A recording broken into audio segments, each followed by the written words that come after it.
Salut les gars, j'espère que vous allez bien. Alors aujourd'hui on se retrouve pour un concept de vidéo qui va changer un petit peu de ce qu'on a l'habitude de faire. Il y avait une vente aux enchères qui est possiblement la plus belle vente aux enchères de l'année et qui a eu lieu en Suisse. Donc moi quand je tourne la vidéo, c'était le week-end dernier que ça avait lieu. Et en fait, je voulais vous en parler, que je puisse vous montrer des images et un petit peu débriefer avec vous parce qu'il y avait énormément de pépites dans cette vente aux enchères. Elle se passait à Zurich, en Suisse, le 11 octobre. Et en fait, c'était une vente aux enchères qui était organisée par la maison d'enchères RM Sotheby's, bon, qui est très connue, etc. Ils ont l'habitude de faire des gros événements.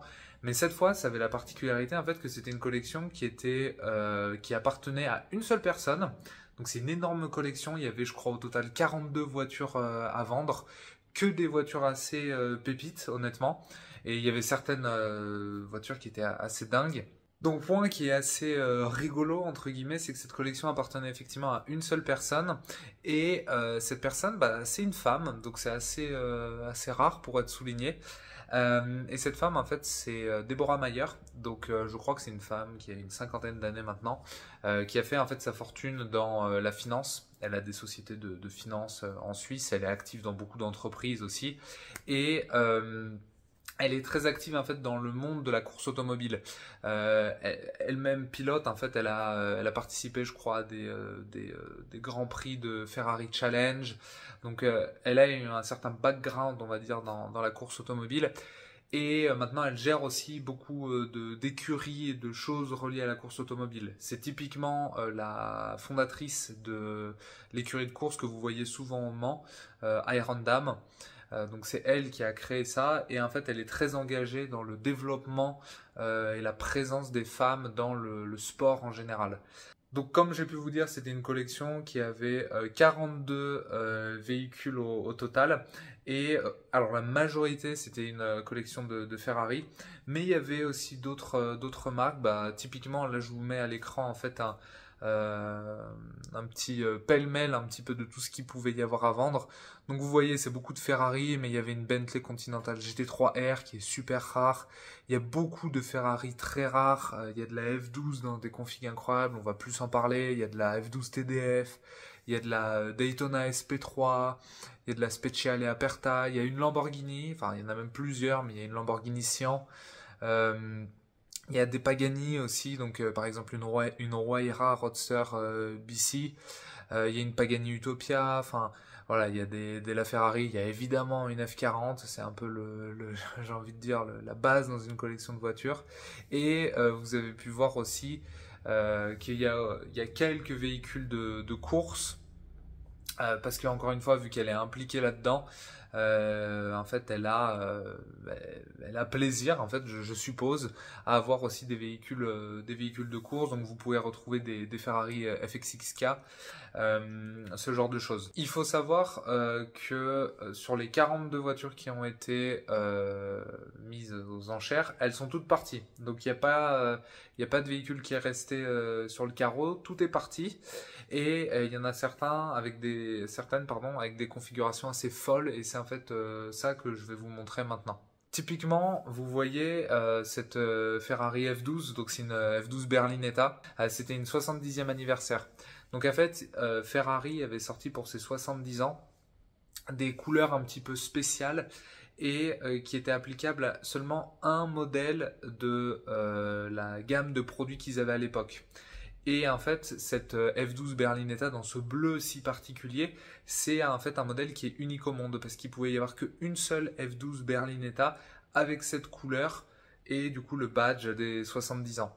Donc ça en fait vraiment une configuration assez atypique, et vous voyez à l'intérieur il y a des inserts aussi de la couleur bleue, et puis la config est juste incroyable. Puis vous voyez c'est une F12 qui s'est vendue à 387 000 francs suisses, donc on est quasiment à 400 000 euros.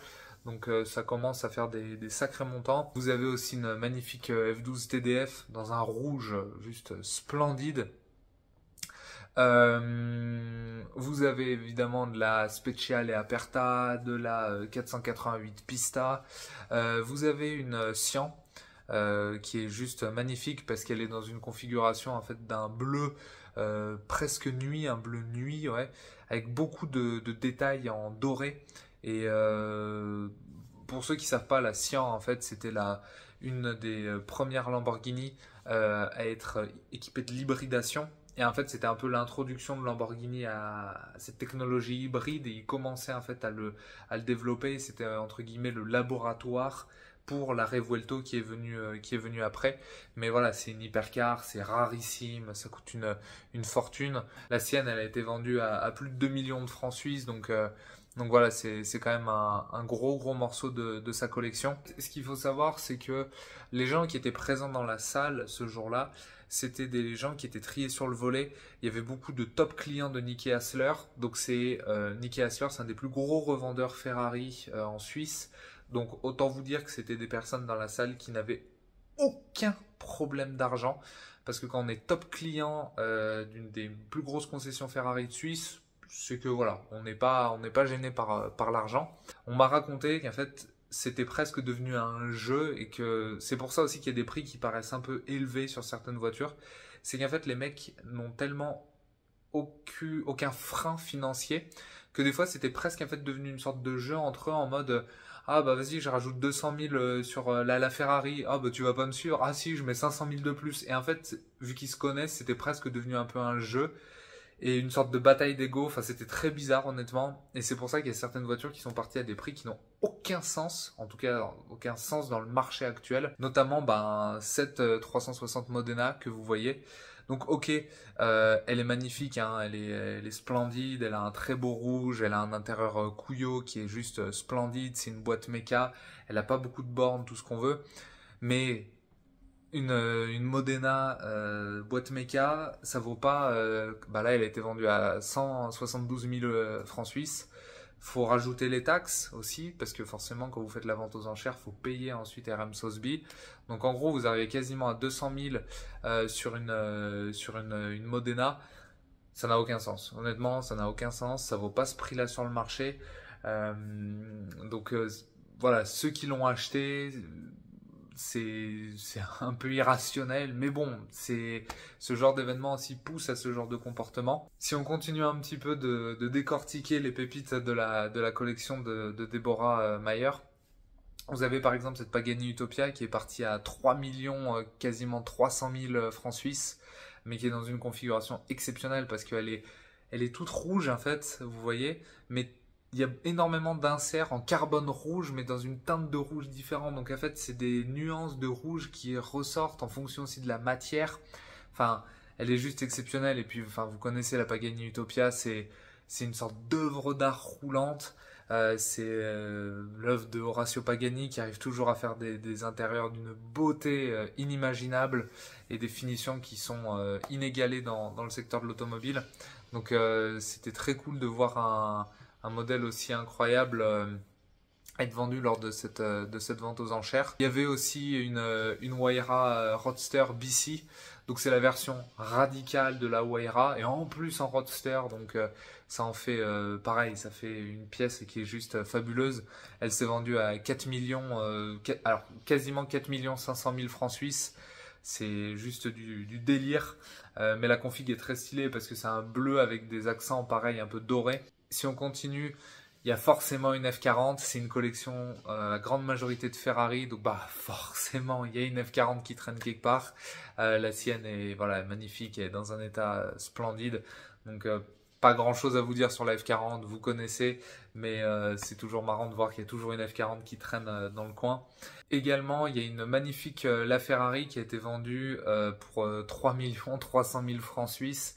Après, elle est dans une configuration ultra rare, je sais même pas s'il y en a d'autres dans cette configuration. Et à la fois très agressive et très classe parce qu'en fait elle est dans un grigio ferro métallique, vous voyez les photos qui apparaissent, et elle a beaucoup d'accents un petit peu argentés, notamment les jantes, et franchement cette voiture je trouve que c'est une des masterclass absolues de Ferrari, ça vieillit pas, c'est juste splendide. Et non, ouais, c'était un des gros morceaux de la vente. Si on continue, évidemment, il y avait de la GTO, enfin une 599 GTO, dans une très belle config en bleu, donc c'est assez rare. Très sympa.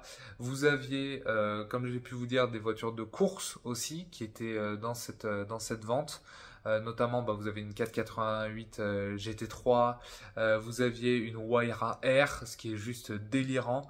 Elle a été vendue à 2 300 000 francs suisses. Vous aviez aussi, donc comme j'ai pu vous dire au début de la vidéo, pas mal de Ferrari du programme FXX. Donc vous savez, ça avait commencé avec la Enzo qui avait eu cette version-là. Donc c'est une version qui est uniquement réservée à la course. C'est des voitures qui sont réservées aux top clients de chez Ferrari. Et en fait, il y a des grands week-ends qui sont organisés où tous ces top clients de Ferrari se réunissent sur le circuit pour utiliser ces voitures qui sont spécifiquement faites pour ça. Et il y a toute une batterie d'ingénieurs Ferrari qui sont là lors de ces week-ends pour les aider en fait à améliorer leur temps autour, à vraiment les aider à prendre en main les voitures, etc. Donc c'est hors de prix, il faut avoir des millions entre guillemets à dépenser parce que déjà c'est hors de prix de participer à ce genre d'événement et en plus il faut avoir les voitures pour y participer. Typiquement il y a certains clients qui roulent avec des anciennes F1 Ferrari, donc ça vous donne un petit peu une idée de la folie que c'est ce genre d'événement. Et elle, du coup Déborah Mayer, avait 3 Ferrari du programme FXX. Donc elle avait la Enzo, elle avait la 599 et elle avait la Ferrari. Donc voilà, elle était bien. Elle pouvait choisir en fait quelle voiture elle voulait si elle allait sur ce genre d'événement. Si on reste dans le thème des voitures de course un petit peu, on peut parler de sa 488 Pista Piloti. Pour ceux qui ne savent pas, c'est très intéressant parce qu'en fait la Pista Piloti, donc c'est une base de 488 GTB.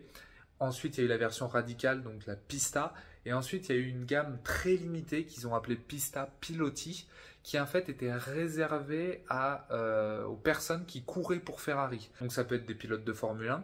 Typiquement, il y a eu une Pista Piloti de Kimi Raikkonen qui a été vendue récemment en Suisse. Ça peut être un pilote qui court en endurance, mettons pour Ferrari, pour les 24 heures du Mans. Mais ça peut aussi être des pilotes qui font de la compétition sur les challenges, les Ferrari Challenge. Voilà, il faut être pilote Ferrari pour avoir accès à ces véhicules-là, mais qui sont juste ultra rares et dans des configs splendides. Et surtout, sa Pista Piloti à elle, moi personnellement, c'est ma configuration préférée. J'en avais vu une dans le même style et le même code couleur à Paris une fois. Et moi personnellement, c'est ma configuration préférée de Pista Piloti. Il y avait aussi à la vente, et c'est ça qui est assez fou, c'est que c'est une voiture de malade mental et elle est tellement entourée de dingueries qu'elle passe presque inaperçue. C'est qu'il y avait une Chiron Super Sport dans la collection. Elle a été vendue pour 4 millions de francs suisses. Et elle avait une configuration de malade mental.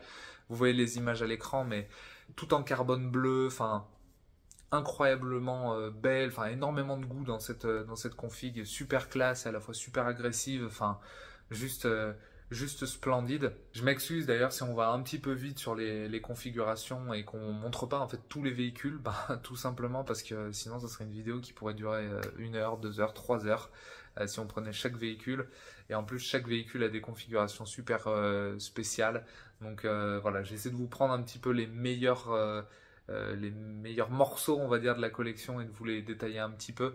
Mais voilà, je peux pas non plus trop rentrer dans le détail. Également, il y avait à la vente une LaFerrari Aperta. Donc, elle avait une LAF et elle avait une LAF Aperta. Comme ça, elle avait les deux. Elle n'avait pas à choisir. S'il fait beau, elle prenait la Aperta. S'il faisait pas beau, elle prenait la Coupé. Qui était dans une configuration très stylée parce que c'était une sorte de blanc cassé un peu crème. Très jolie. Qui s'est vendue à un prix. Je crois que c'est la deuxième voiture qui s'est vendue le plus cher de la collection. On va bien évidemment garder la plus chère pour la fin. Mais ouais, elle s'est vendue à quasiment 5 300 000 francs suisses. Donc ça fait un sacré morceau. Et là, vous voyez du coup sur les images actuellement la configuration de la Ferrari Aperta. Et en termes de couleur, c'était du coup un Bianco Italia. Donc en fait, c'est une peinture 3 couches chez Ferrari. Et elle avait en fait l'intérieur noir avec tous les liserés jaunes, tous les détails jaunes qui matchaient en fait les étriers jaunes aussi. Enfin, magnifique comme configuration honnêtement. Également, un des très gros morceaux de la collection de Déborah Mayer, c'était ce que vous voyez à l'écran. Donc c'est une Ferrari 333 SP de 98.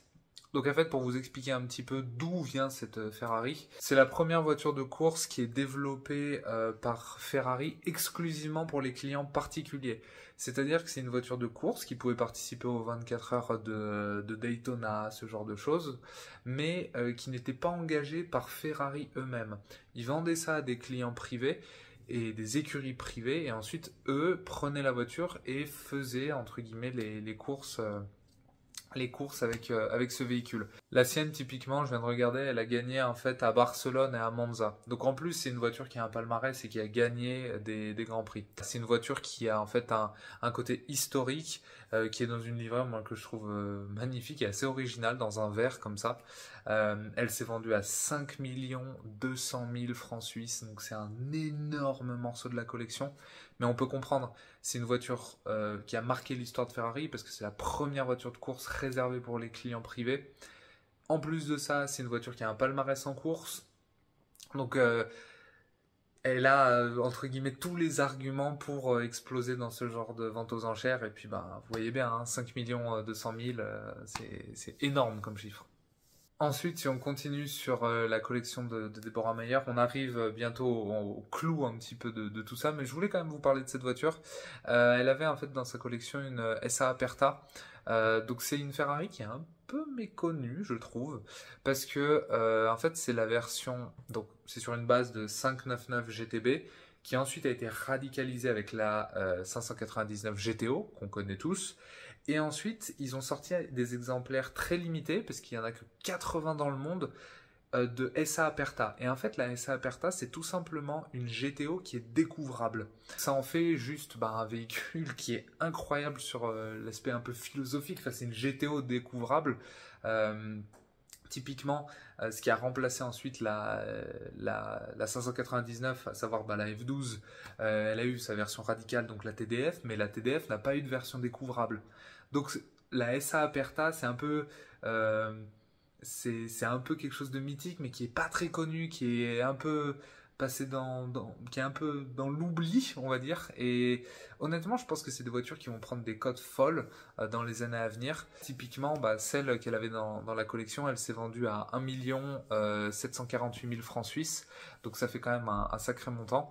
Et là, comme vous pouvez voir sur les images, elle avait une configuration qui était magnifique parce qu'elle avait ce bleu foncé avec cette bande blanche qui court tout le long de la carrosserie, et elle avait cet intérieur un petit peu rouge quartier, et pareil, il y a des rappels de blanc aussi à l'intérieur, une configuration vraiment très particulière, super classe. Donc ouais, c'est vraiment un beau morceau de la collection. Là, on arrive pour moi aux deux plus gros morceaux de la collection, donc pas nécessairement en termes de prix, parce que typiquement celle dont je vais vous parler là, c'est pas, on a déjà vu des véhicules qui sont vendus beaucoup plus cher dans sa collection, mais elle avait une Monza SP1. Donc vous savez, la Monza SP1, c'est Ferrari en fait qui a décidé, pour rendre hommage à ces véhicules passés, de faire un véhicule qui n'a pas de toit, pas de pare-brise, rien du tout. C'est ce qu'ils appellent une barquette. Et ils avaient sorti deux modèles de barquettes. Ils avaient sorti la SP1 et la SP2. La SP2 en fait a deux places, donc vous pouvez amener quelqu'un avec vous. Et la SP1, donc celle qui a été vendue, n'avait qu'une place. Donc vous partez en solo et vous pouvez pas partager l'expérience avec quelqu'un. C'est assez fou comme concept, je trouve. Et la sienne, elle est dans une configuration assez folle parce qu'elle a un mix, comme vous pouvez voir, de gris, rouge, et elle a à l'intérieur bleu. Donc c'est un mix de couleurs, mais je trouve qu'il fonctionne vraiment plutôt pas mal. À savoir que du coup, il y a pour les Monza SP, donc SP1 et SP2, et il y en a que 499 dans le monde, donc c'est super rare, surtout que la grande majorité ont pris des SP2 pour pouvoir partager avec quelqu'un. Donc les SP1 sont beaucoup plus rares que les SP2. Donc ouais, celle-là, elle s'est vendue à 2 600 000, allez, on va arrondir, 2 600 000 francs suisses. Donc ça fait un sacré morceau.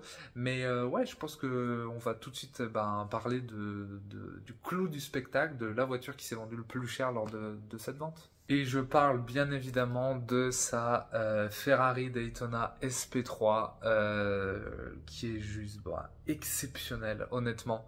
Donc la SP3, c'est pareil, alors je me souviens plus comment ils appellent ça. Je crois que c'est les Icona Series chez Ferrari, où en fait, pour rendre hommage aux voitures du passé, ils ont sorti des exemplaires. Donc, par exemple, la SP1, la SP2 et du coup la SP3. La SP3, c'est 600 exemplaires dans le monde. Celle-là est unique au monde, vous allez comprendre pourquoi et ça va mettre les bases et ça va calmer tout le monde. Elle s'est vendue à 5 348 000 francs suisses. C'est juste un délire absolu.